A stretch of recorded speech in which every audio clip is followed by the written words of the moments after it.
उस अमावस की रात का अंधेरा उस तरह का था कि वो सिर्फ आसमान में नहीं, घरों के भीतर तक घुस रहा था।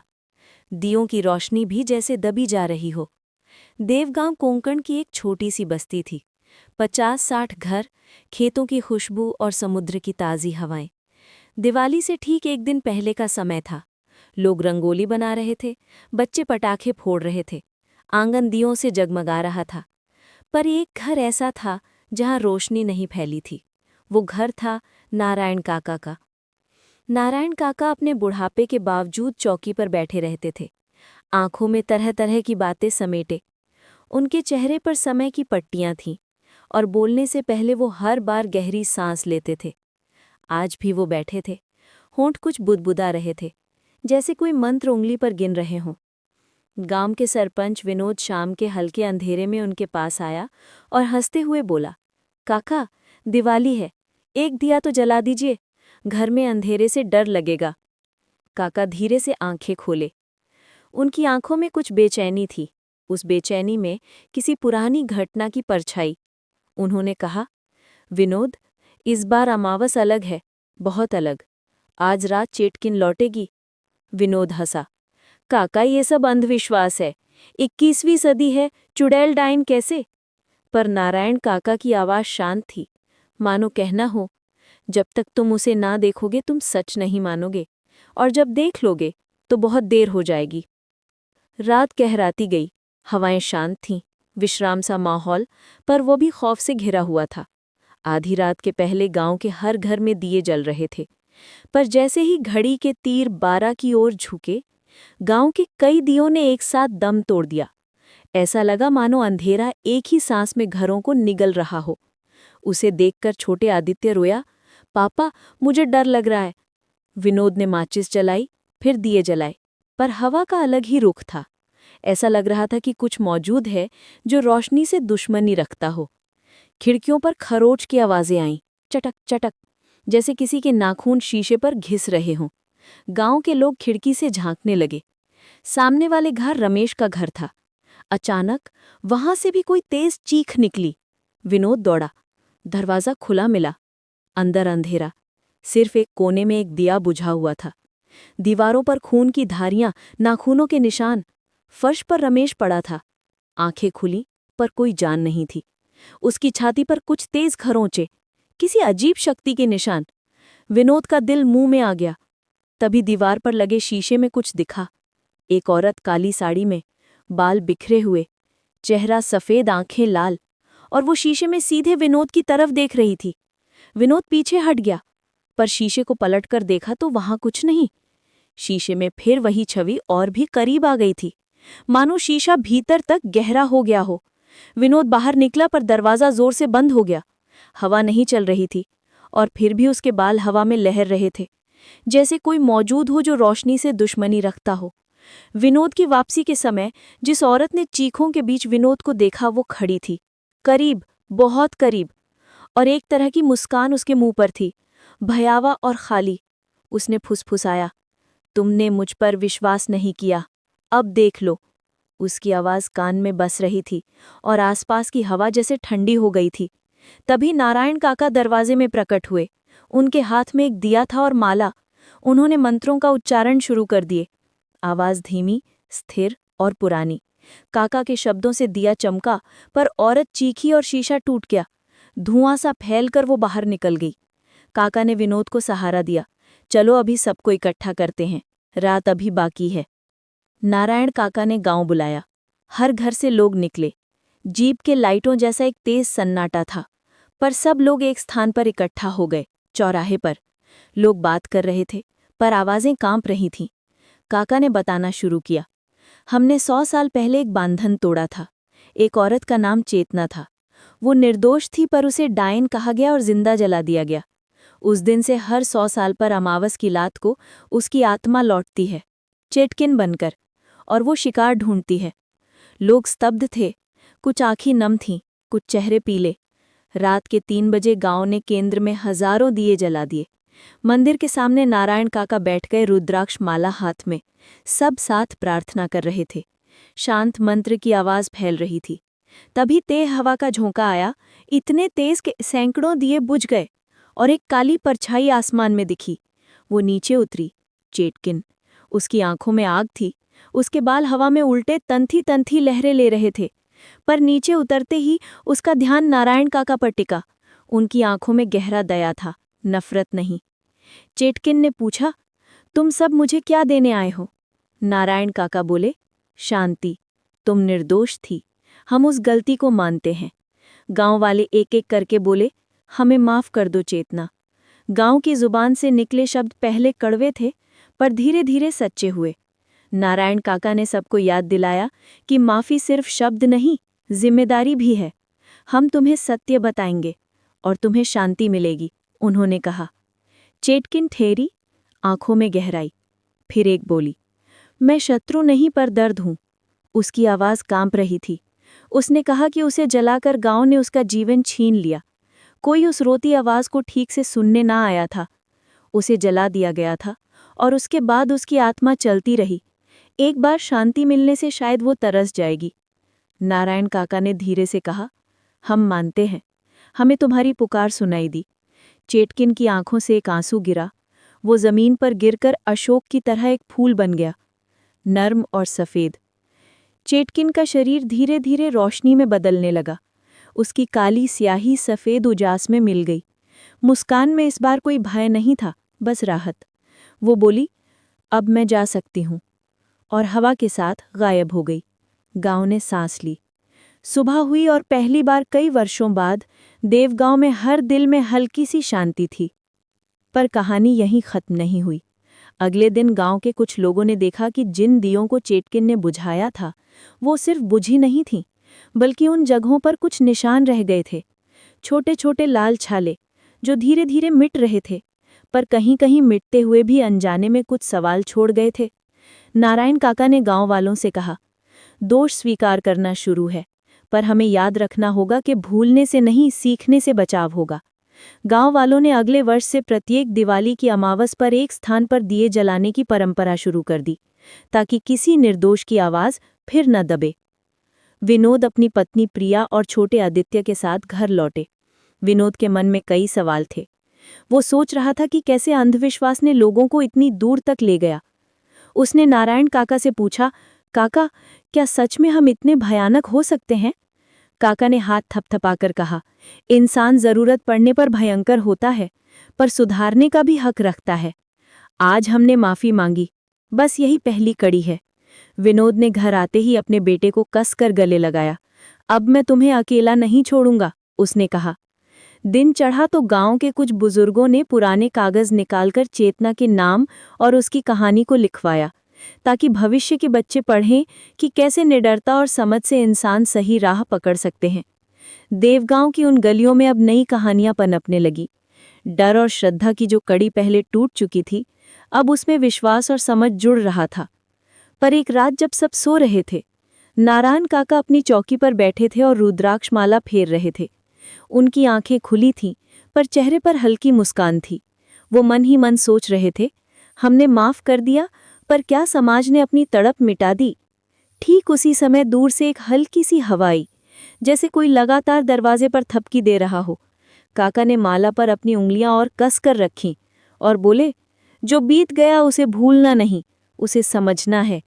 और चारों ओर एक ठंडी सी शांति फैल गई, ना डर से बल्कि जिम्मेदारी से।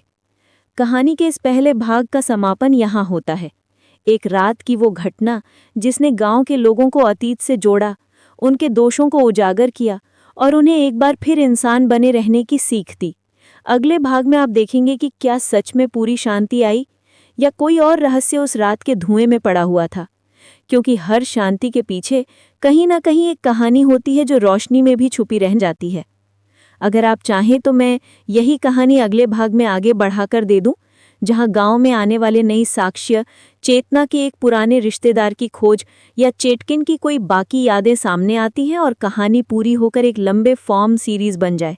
रात का समय था। सब अपने घरों में जा चुके थे। गांव में सन्नाटा पसरा था। सिर्फ हवा की हल्की सरसराहट थी, जो किसी पुराने गीत की तरह धीमी लग रही थी। नारायण काका अपनी चौकी पर बैठे थे। रुद्राक्ष की माला उनकी उंगलियों में अटकी थी, पर इस बार उनका चेहरा शांत नहीं था।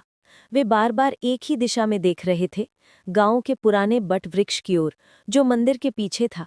वहां अंधेरे के बीच से जैसे कोई छाया हिल रही थी। काका ने आंखें मूंदी, गहरी सांस ली। अब तो उसे शांति मिल चुकी है, उन्होंने मन ही मन कहा। फिर ये बेचैनी क्यों है? हवा फिर चली, पर इस बार उसमें एक जानी पहचानी सुगंध थी, जैसे जलते घी में फूलों की महक मिल गई हो। काका ने महसूस किया कि किसी ने बहुत धीमी आवाज में उनका नाम पुकारा। नारायण। आवाज इतनी धीमी कि वो हवा के साथ आई और चली भी गई। काका ने आंखें खोली, पर आसपास कोई नहीं था। उन्होंने दिया उठाया और मंदिर की ओर बढ़े। हर कदम के साथ जमीन जैसे कुछ कह रही थी, हल्की कंपी, जैसे मिट्टी के भीतर कुछ हलचल हो। मंदिर के आंगन में जब पहुंचे तो देखा बीच में रखा एक दिया अपने आप जल रहा था। उसके पास वही सफेद फूल पड़ा था जो कल रात चेतना की आत्मा के आंसू से बना था। वो फूल अब काला पड़ चुका था। काका झुके, फूल उठाया और उसी पल हवा का तेज झोंका आया। मंदिर की दीवारों पर पुरानी लपटों जैसे निशान उभर आए, मानो किसी ने आग से छुआ हो। काका ने कांपती आवाज में कहा, चेतना, क्या तू गई नहीं? अचानक उनके पीछे से एक धीमी आवाज आई, शांति अधूरी है काका। काका मुड़े, सामने वही औरत खड़ी थी, पर इस बार उसका चेहरा डरावना नहीं था। चेहरे पर वही दर्द था, आंखों में नमी थी। उसने कहा, मेरी आत्मा को मुक्ति मिली, पर मेरा नाम अब भी अभिशाप कहलाता है। गांव ने माफी तो मांगी, पर मेरा सच अभी दफन है। काका ने धीरे से पूछा, कौन सा सच बेटे? चेटकिन ने कहा, जिसने मुझ पर झूठा इल्जाम लगाया था, वो गांव का ही था। एक नाम जो आज भी इस धरती पर जिंदा है। जब तक उसका अपराध स्वीकार नहीं होगा, मेरी आत्मा पूरी तरह मुक्त नहीं होगी। काका ने डर और साहस के बीच एक नज़र ऊपर उठाई। कौन था वो? चेटकिन की आंखों में आंसू तैर गए। विनोद का परदादा, वही जिसने मेरे साथ वो अन्याय किया था। काका की सांस अटक गई। विनोद, वही जो आज गांव का सरपंच था, जिसने सबसे पहले माफी मांगी थी? काका ने गहरी सांस ली। तो क्या अब? चेटकिन बोली, नहीं काका, अब मैं बदला नहीं चाहती। मैं चाहती हूं कि वो सच जाने और गांव से याद रखे। जो हुआ था वो छिपा नहीं रहना चाहिए। मुझे शांति तभी मिलेगी जब सच्चाई दियों की रोशनी में बोल उठे। काका ने सिर झुका लिया। उन्होंने मंदिर की घंटी बजाई। ध्वनि पूरे गांव में फैल गई। लोग नींद से जागे और चौक पर इकट्ठा होने लगे। विनोद भी दौड़ता हुआ आया। काका, फिर से कुछ हुआ क्या? उसने पूछा। काका ने उसकी आंखों में देखा। बेटा, चेतना वापस आई है, पर अब वो किसी को नुकसान पहुंचाने नहीं, सिर्फ अपना सच सुनाने आई है।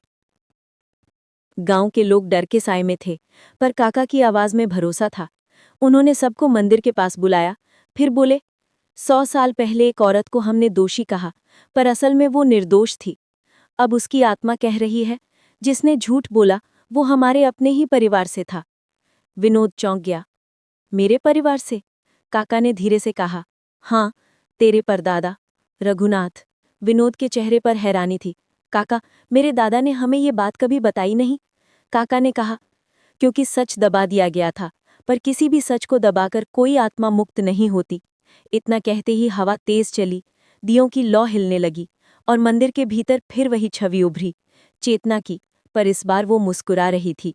उसने कहा, विनोद, मैं तुझसे कोई बदला नहीं चाहती, बस चाहती हूं कि तू मेरे नाम से लगी कलंक की मिट्टी हटा दे, मेरी कब्र पर एक दीप जला दे, ताकि आने वाले लोग याद रखें कि अंधविश्वास से बड़ी आग कोई नहीं। विनोद की आंखें भर आईं। वो मंदिर के कोने में गया, एक नया दिया जलाया और बोला, तुम्हें इंसाफ मिला चेतना, अब तुम्हारा नाम डर नहीं, श्रद्धा से लिया जाएगा। जैसे ही दिया जला, मंदिर के चारों तरफ रोशनी फैल गई। वो फूल जो काला हो गया था, फिर से सफेद खिल उठा। हवा में घी और चमेली की सुगंध फैली और चेतना की आवाज हवा में गूंज उठी। अब मुझे सच में शांति मिल गई। धीरे धीरे उसकी छवि गायब हो गई। मंदिर में बस रोशनी और शांत मंगीत रह गया। काका ने माला उठाई और बोला, अब हमारी गलती पूरी तरह सुधर गई। सुबह जब सूरज निकला तो गांव के बच्चे मंदिर के बाहर खेल रहे थे। दिए अब भी जल रहे थे और वहां की हवा हल्की सुखद लग रही थी। विनोद ने पूरे गांव से कहा, हर साल अमावस पर चेतना के नाम का दिया जरूर जलाना, ताकि कोई निर्दोष फिर अंधकार में ना जले। और उस दिन से देवगांव में हर दिवाली की अमावस पर एक नया दीप जलने लगा, जिसका नाम था चेतना का दीप। वो दीप आज भी जलता है, रोशनी के साथ ये याद दिलाता है कि हर अंधेरा किसी गलती का परिणाम होता है और हर रोशनी किसी माफी का उत्तर होती है। साल बीत गए। देवगांव अब पहले जैसा नहीं रहा। हर अमावस को चेतना का दीप मंदिर में जलाया जाता था और गांव के बच्चे उस दीप को देखकर डरते नहीं बल्कि प्रणाम करते थे। विनोद बूढ़ा हो चुका था, पर हर साल वो खुद जाकर वो दीप जलाता था। उस रात भी दिवाली थी। आसमान में पटाखों की आवाज, पर गांव के मंदिर के आसपास सिर्फ सन्नाटा, क्योंकि चेतना का दीप हमेशा अकेले जलाया जाता था। जब बाकी दिए बुझ जाते थे, वो तब जलता था। विनोद ने दीप रखा और धीमे स्वर में कहा, चेतना, अब सब ठीक है बेटी, तू चैन से रह। दीप की लौ हिली, मानो किसी ने उसकी बात सुन ली हो। लेकिन इस बार कुछ अलग था। हवा का झोंका आया और दीप की लौ दो हिस्सों में बट गई, जैसे एक लौ दो दिशाओं में झिलमिलाई हो। विनोद ने माथे पर हाथ फेरा। अरे, ये क्या? तभी पीछे से कदमों की आहट आई। वो मुड़ा, पर वहां कोई नहीं था। सिर्फ मंदिर के पिछवाड़े मिट्टी में हल्की गीली रेखा थी, जैसे किसी ने अभी अभी वहां चलकर गुजरा हो। विनोद ने दिया फिर सीधा किया, पर अचानक मंदिर की दीवार पर एक छाया उभरी। वो चेतना नहीं थी, वो किसी और की थी, छोटी, दुबली और बाल खुले हुए। विनोद के चेहरे पर डर फैल गया। कौन है वहां? उसने पुकारा। आवाज नहीं आई, पर दीप की लौ बुझ गई। चारों ओर अंधेरा छा गया और तभी हवा में बच्चों के रोने की हल्की आवाज आई। विनोद ने कांपती आवाज में कहा, काका, नारायण काका। पर अब ना काका थे न कोई और, वो अब अकेला था। तभी मंदिर के दरवाजे पर पुराने अक्षर खुद बखुद उभरने लगे।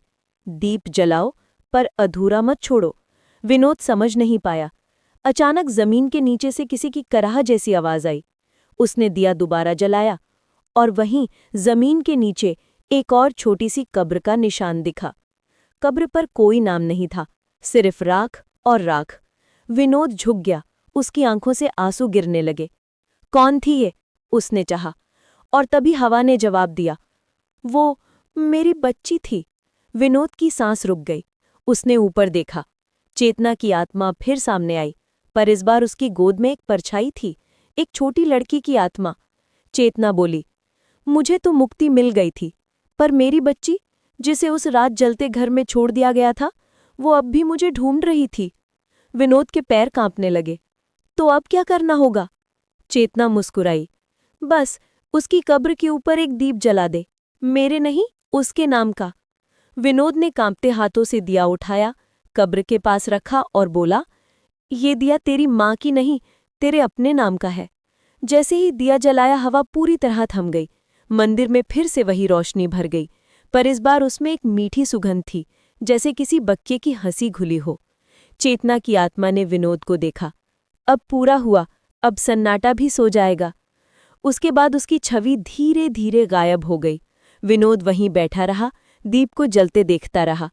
सुबह तक दिया बुझा नहीं, और जब गांव वाले आए तो देखा कब्र के पास एक नई पंक्ति खुदी थी। जहां सन्नाटा था, अब वहां रोशनी है। वो दिन था जब गांव ने पहली बार दो दिए जलाए, एक चेतना के नाम का और दूसरा उसके बच्चे के नाम का। कहते हैं उस रात के बाद देवगांव में कभी कोई अमावस पूरी अंधेरी नहीं रही, क्योंकि जब भी रात गहराती, कहीं न कहीं दो दिए जल उठते, एक माँ का और एक बेटी का। 3 महीने बीत चुके थे। देवगांव अब पूरी तरह बदल चुका था।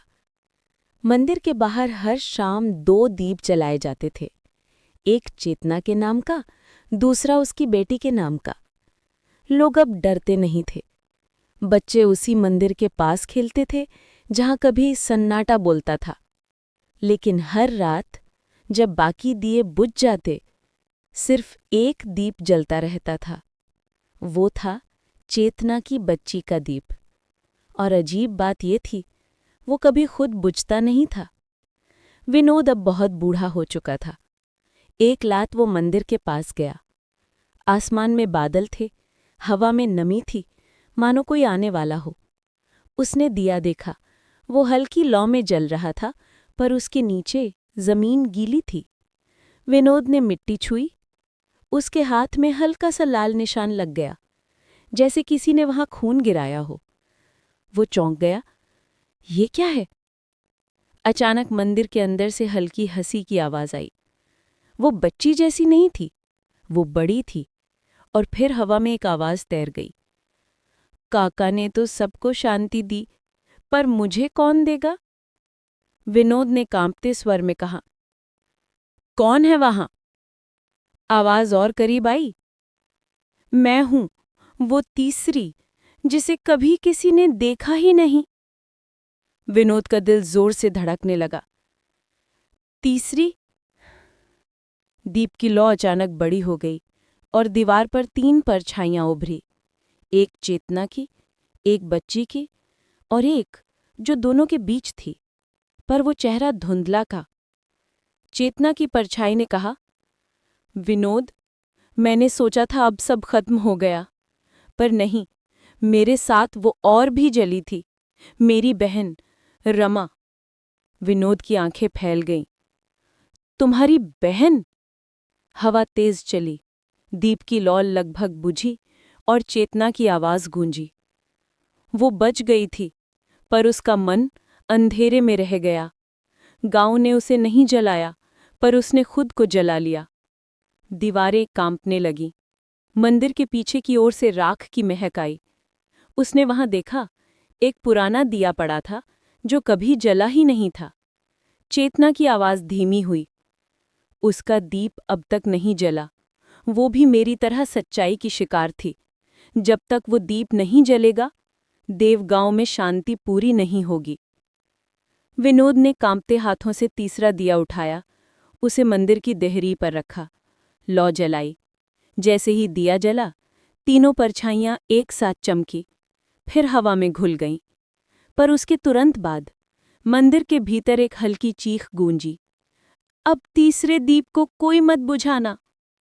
सुबह तक वो दिया जलता रहा, और जब सूरज उगा तो देखा गया तीनों दीप अपनी जगह थे, पर तीसरे दीप के नीचे मिट्टी पर खुदा था। जो सच जलता है वो अमर होता है। उस दिन के बाद गांव में हर साल 3 दिए जलाए जाने लगे। लोग कहते हैं पहला दिया चेतना का, दूसरा उसकी बच्ची का और तीसरा रमा का। पर कहते हैं कभी-कभी अमावस की रात को तीसरे दीप के पास कोई बैठा दिखता है। खुले बाल, धुएं सा चेहरा, धीरे से फुसफुसाती है, अब किसी को मत जलाना। उस वक्त जो भी उसे देखता है वो अगले साल तक मंदिर नहीं लौटता। क्यों? क्योंकि जो तीसरे दीप को देख लेता है वो सच्चाई को महसूस कर लेता है, और सच्चाई हमेशा डर से ज्यादा भारी होती है।